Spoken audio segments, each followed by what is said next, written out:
মনের চিন্তার ভাবনা আলাদা ফাংশন।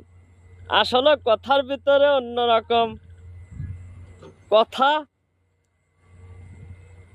কথা অনুসরণ ভাবে বুঝতে হবে, তাহলে আমার কথার ভিতরে তুমি অনুসরণ ভাবে ও মানুষের ভালোবাসার সন্ধান তুমি পাবে।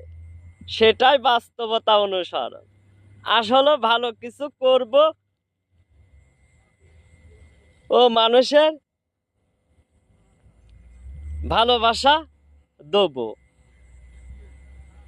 যাতে ও মানুষ ও তোমার প্রতি খুশি থাকে।